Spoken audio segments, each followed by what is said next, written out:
That's what you all think happens. That's what you think we do as real estate agents. We go from a zero to a hero to make a listing fabulous.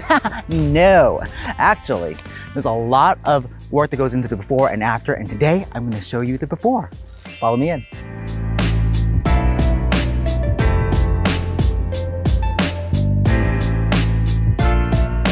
So when I list a home, I want to make sure that I get the biggest bang for my buck. So the goal is high impact, low cost. So we're going to walk through this new listing of mine, and I'm going to point out to you the things we're going to be doing to make this place pop without breaking the bank. All right.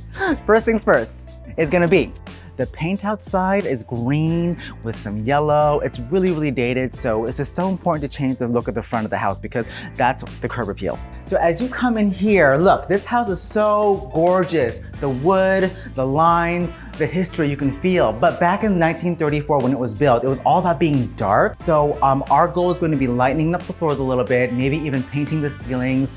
Not sure about that because that's original wood and that feels a little sacrilegious, but in order for the sale to kind of pop, we may want to brighten it, okay? In the living room now, so what we're gonna do here is update this. This yellow is very 2000 and late. So what we're gonna do here is paint the walls probably a white. Not too white though, because if it's too white, it looks too sterile. You feel like you're in a hospital. So we're gonna go with a softer white. It's gonna mesh with a little bit of maybe yellow undertone, just to kind of pick up a little bit of the floors. Speaking of the wood, we are gonna have them all refinished and maybe restained because there are a little bit of scratches over, off and on everywhere. So just to give it a little more like fresh look. Remember, painting the walls and the floors are actually the most cost-effective way to transform a house because no one ever gives it enough credit. People think it's all about the staging. It's not. The staging is just the accoutrements, the backdrop to the entire house. Sometimes they even tell sellers, you know what, if you want maximum impact and you have a limited budget, don't even do the staging, do the painting of the walls and the floors because higher impact, lower cost.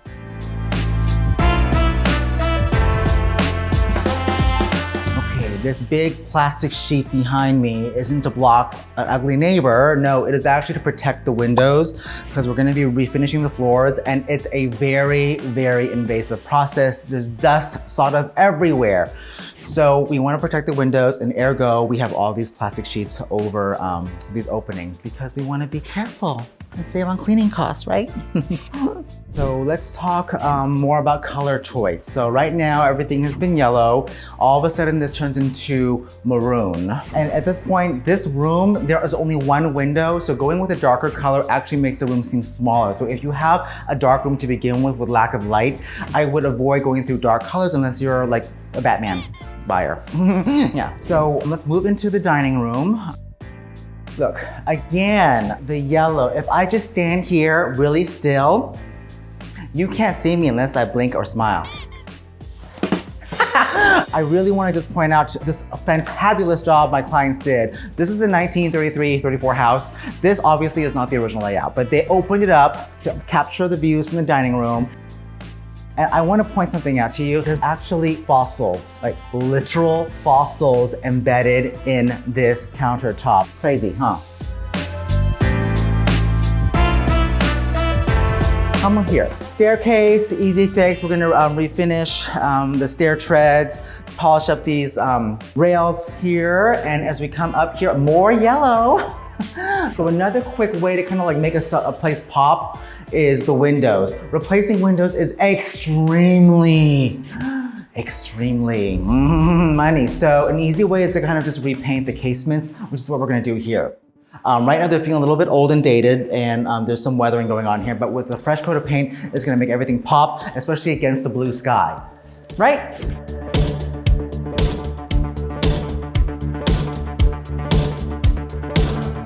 This used to be where the hot tub was. So a fresh coat of paint, repolishing it's gonna make it look amazing and fresh and new, and they're gonna feel safe to kind of hang out here and enjoy the space.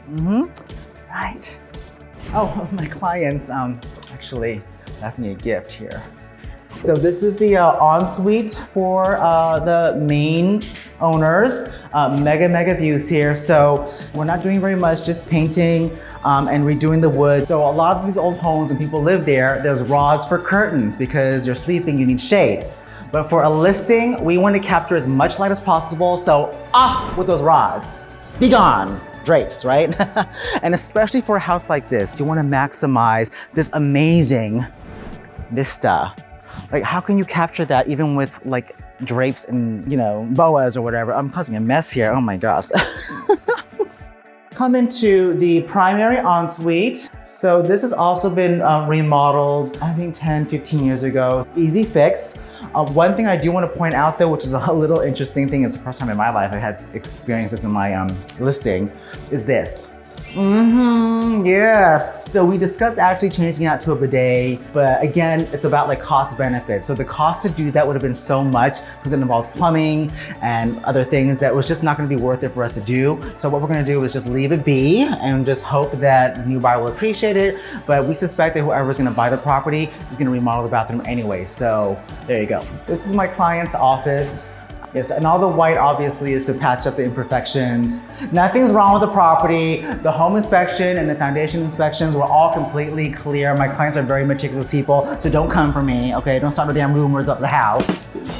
Okay, so this is really cute. I hate going in closets because, you know, I came out of one, but this is so cute, right? Ooh, little hiding place there, So this is original and this is gorgeous. I mean, you're thinking, oh my God, it looks like grandma's bathroom, but it's actually coming back in style. So what we're probably gonna do here is do something with the paint, new fixtures, maybe add some gold, just to kind of get a little more of like a modern touch. It's gonna look marvelous. I promise you that, okay. Last bedroom here, more yellow.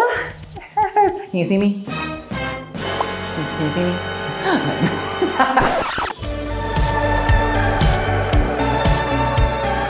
But look at that view, the Golden Gate Bridge in Marin. Whew, oh my gosh, I would totally live here. Okay, so here we are downstairs in the basement.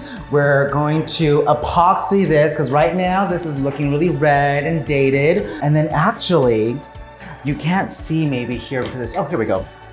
If you look here, you will see a staircase, which has now been boarded up, but that used to go up straight into the kitchen, because this used to be the servants' entryway.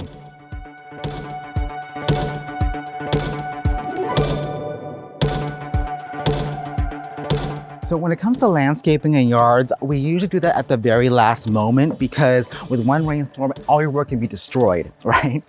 So we're very lucky actually that my client's a landscape architect. So already this place is gorgeous. There's nothing much to do. But if it were something else that would need more work, we would do this at the last step because this preparation for before and after, it could take months. So what is the point of doing a beautiful garden in January and then filming it in April when it's all overgrown, right? Yeah, but look at it. There's over 200 varieties of plants here, an asparagus garden. I mean, this is pretty incredible, yeah. All right, that pretty much sums up my video today for showing you the before work we put into a listing. All right, so don't forget to like and subscribe. I gotta go back to Paradise Island. I got a date with, what's his name? Steve Trevor. All right, bye.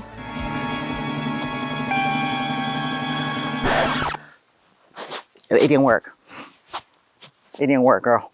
I lost my powers.